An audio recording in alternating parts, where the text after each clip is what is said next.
ये इस किस्म तरह से चीजें नहीं चलती हैं। देखें, अक्सर तो हमने ये कहा और मैं हम भी तनकीद करता हूं कि अदालतें मुख्तलिफ औकात में मुख्तलिफ फैसले करती हैं। सुप्रीम कोर्ट का फैसला आपको किसी एक इशू पर एक और कुछ मिलेगा, उसी इशू पर मुख्तलिफ वक्त में कुछ और फैसला मिलेगा, ये तो होता रहा है। लेकिन यहां पर एक ही जज साहब, उनका फैसला एक ही सिमिलर केस में पहले कुछ था, अब कुछ मुख्तलिफ है।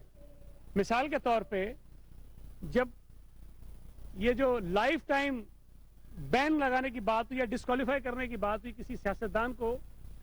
उस पर चीफ जस्टिस बंदियाल साहब का मौक़िफ़ कुछ पहले और था, लेकिन वही मौक़िफ़ उनका तब्दील हो गया जब फैसल वावडा का केस आया। एक ही जज का मौक़िफ़ बदल जाना एक अजीब सी बात है। इसी तरह चीफ जस्टिस का मौक़िफ़ काजी फाइज ईसा के मुतल्लिक कुछ और था, लेकिन उसी चीफ जस्टिस का मौक़िफ़ जो है वो जब ये नकवी साहब आ गए तो कुछ और हो गया। इस किस्म के तजादात अगर सामने आना शुरू हो जाएं तो इससे जो कौम का एतमाद होता है जुडिशरी के ऊपर, वो मजरू होता है। आप हालात और वक्त के मुताबिक अगर अपनी राय को तब्दील करें, अपने फैसलों को तब्दील करें, तो ये किसी भी सूरत में ना सुप्रीम कोर्ट के लिए अच्छा है और ना मुल्क के लिए और ना जमहूरियत के लिए अच्छा है। मेरा ये ख्याल है कि बिला झिझक इस वक्त तमाम सियासी जमातों का ये मुतालबा है,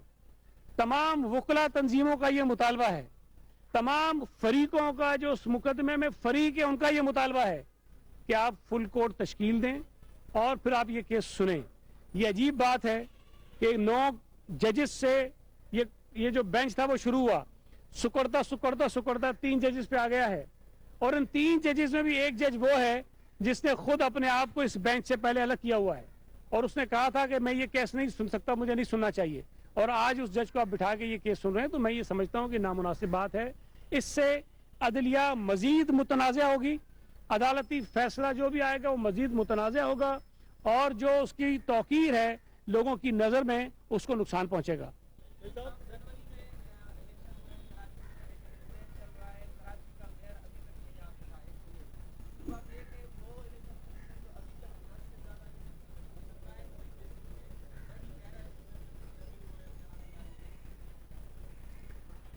देखें, ये बड़ा एक आपका अच्छा सवाल है और मैंने भी ये प्रेस कॉन्फ्रेंस पिछले दिनों भी की थी और मैं दोबारा उस सवाल को दोहराता हूं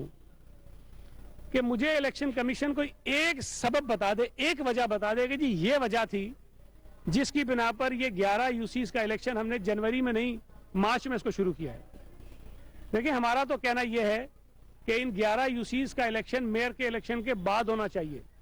उसूली तौर पर, अखलाकी तौर पर, कानूनी तौर पर। लेकिन चलें, इलेक्शन कमीशन ये समझता है कि नहीं, मेयर के इलेक्शन से पहले ये 11 यूसीज का इलेक्शन होना चाहिए। अगर उनका ये ख्याल था तो 15 जनवरी को कराची शहर में बल्दियाती इलेक्शन हुए थे,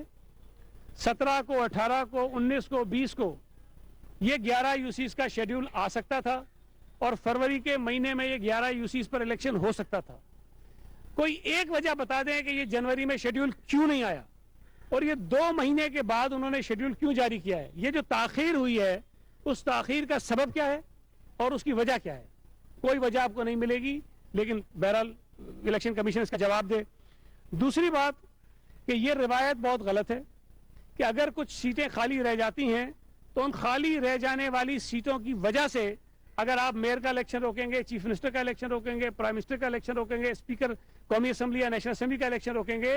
तो इस मुल्क में आगे चलकर आईनी बहरान पैदा होने के खदशात हैं। अगर कौमी असम्बली और सूबाई असम्बली की सीटें कोई 4-5 खाली रह गई और आपने इलेक्शन करा दिए और जो जमातें जीत कर आती हैं उनमें जो फर्क है सीटों का, वो 1 या 2 सीटों का अगर फर्क हुआ तो वो जमात मुतालबा करेगी कि पहले ये जो रह जाने वाली सीटें थी उस पर इलेक्शन कराओ,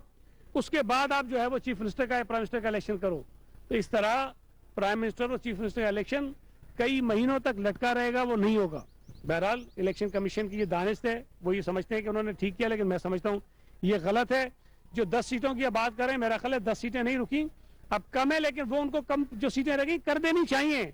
इलेक्शन कमीशन के पास कानून के मुताबिक मैक्सिमम 60 दिन होते हैं किसी भी केस को अपने पास रोकने के। गलत तरीके से रोके उन्होंने, लेकिन बहरहाल 60 दिन मैक्सिमम होते हैं और वो 60 दिन का जो अरसा है वो 15 मार्च को ख़त्म हो गया है और उसके बाद उन्होंने खैर बाकी फैसले कर दिए हैं। कोई 2-4 शायद यूसीज रहती हैं, उनका भी फैसला करें, उसको नोटिफाई करें, इसलिए कि ये जो कुछ अब डिले हो रहा है ये गैर कानूनी डिले हो रहा है और उसकी वजह से तशवीश पैदा हो रही है उस इलाके में जो लोग मुंतखब होकर आए उनके दरमियान और उनके वोटर्स के दरमियान, और ये मैं समझता हूँ मुनासिब बात नहीं है।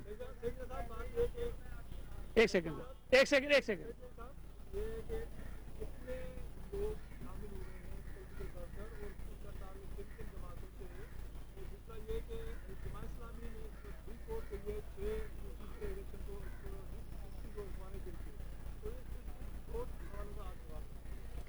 देखिए, पहली बात यह है कि जो दोस्त यहाँ मौजूद हैं उनकी तादाद तो कोई 22-23 है, लेकिन ये लोग सिर्फ ये नहीं है जो शामिल हुए हैं, इनके साथ शमूलियत करने वालों की तादाद कई गुना ज्यादा है। लेकिन चूंकि हम यहाँ वो मजमा लग जाता है, फिर आपको तकलीफ होती है, हमने कोशिश की कि लोगों को कम बुलाएं, तो जो उनके लीडर्स हैं मुख्तलिफ बरादरियों के, हमने सिर्फ उनको यहाँ बुलाया है, तादाद इससे कई ज्यादा है। दूसरा जो सवाल आपने पूछा वो बड़ा अच्छा है कि जब ये 15 जनवरी को इलेक्शन हुए तो जमाते इस्लामी ने कुछ यूसीज के नताइज पर एतराज उठाया और इलेक्शन कमीशन में एक दरख्वास्त भेजी कि जनाब इन यूसीज में जो कंसोलिडेशन है उसको रोका जाए और उससे पहले इसकी रिकाउंटिंग कराई जाए।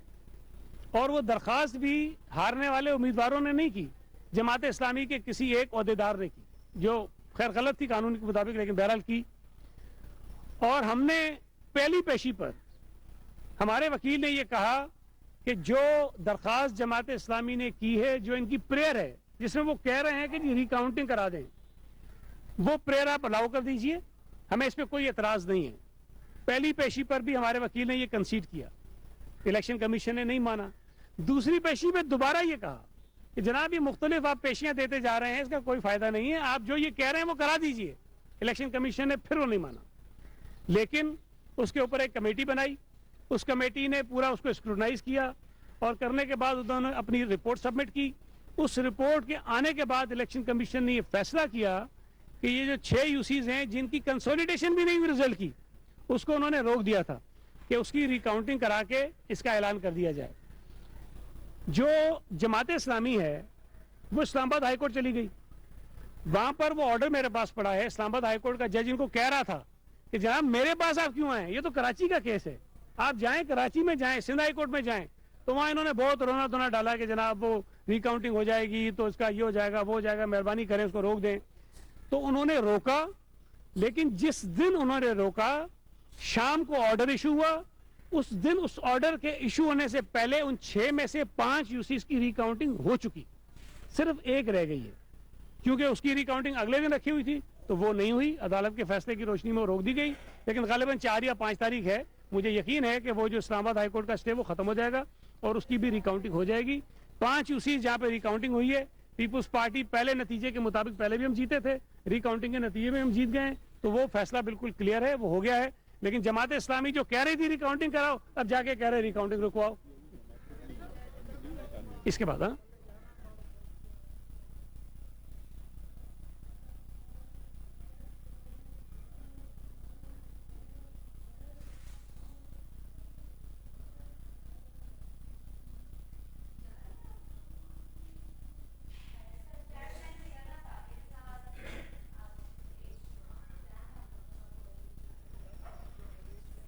देखें, एक तो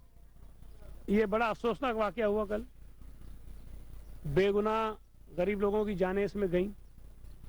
लेकिन जो दूसरा आपने हिस्सा जोड़ा है इसका कि जिम्मेदार एडमिनिस्ट्रेशन या हुकूमत, बराह रास्त तो नहीं है, लेकिन बहरहाल आप कह सकते हैं कि हुकूमत को जिम्मेदार होना चाहिए, हम मान लेते हैं। लेकिन जो ये वाकया हुआ उसमें कोई प्राइवेट आदमी, कोई फैक्ट्री ओनर, उन्होंने कोई ज़कात देनी थी अपनी, और उस ज़कात को देने का जो तरीक़ेकार उन्होंने अपनाया वो इंतहाई गैर जिम्मेदाराना और नामुनासिब था। उन्होंने कैश पैसे तकसीम करने का ऐलान किया और वहां पर लोगों को बुलाया।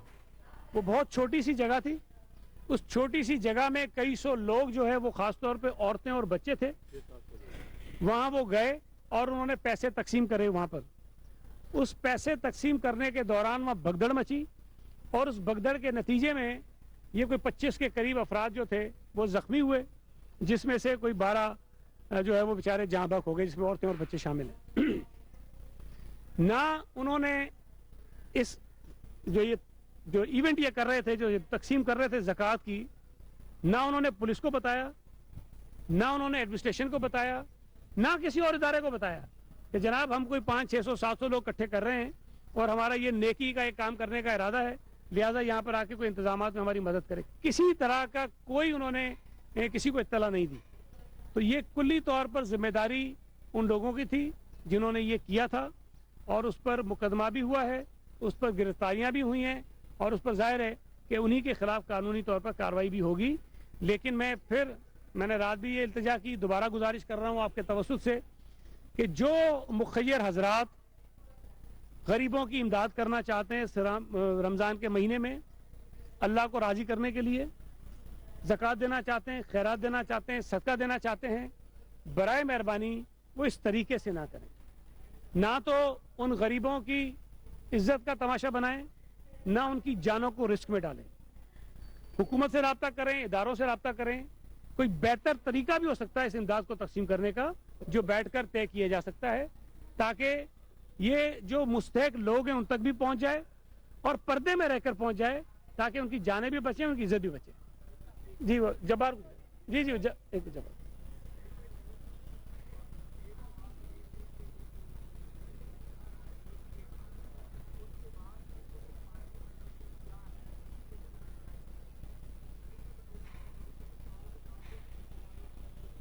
देखें, हमारी जो कैलकुलेशंस हैं, ये सारे जो केसेस अगर डिस्पोज ऑफ हो जाते हैं, निकल जाते हैं, तो हमारी 97 सीट्स बनती हैं, 97, और जमात इस्लामी की गालिबन 83 या 84 हैं, और पीटीआई की कोई 42 हैं।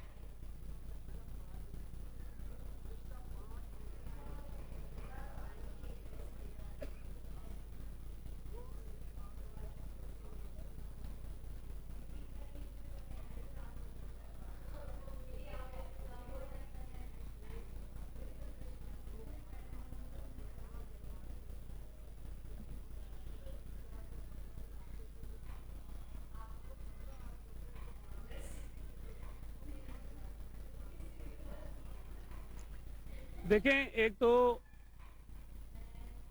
मैं ये गुजारिश कर दूं कि अच्छा काम कर रही है पंजाब हुकूमत भी, कि चले उन्होंने मुफ्त आटा देने की बात की, केपीके की गवर्नमेंट भी अच्छी नीयत है, इंटेंशंस तो अच्छे हैं कि चूंकि महंगाई है तो गरीबों की इमदाद की जा सके। लेकिन वहाँ आपने देखा कि मुख्तलिफ वाक़यात हुए हैं जिसमें कई लोगों की जानें गई हैं। जब ये हुकूमत सिंध फैसला कर रही थी कि हमें भी इस महंगाई के दौर में आटे पर कुछ सब्सिडी देनी है, तो हमने ये फैसला किया कि बजाय इसके कि इस तरह मुफ्त आटा तकसीम करें जिसमें इस किस्म के वाक़यात होने का भी अंदेशा था, और दूसरा इम्कान ये भी था कि शायद जो मुस्तहिक लोग हैं उन तक ये पैसा सारा नहीं पहुँचेगा। तो सिंध हुकूमत ने ये फैसला किया कि बजाय आटा तकसीम करने के बेनज़ीर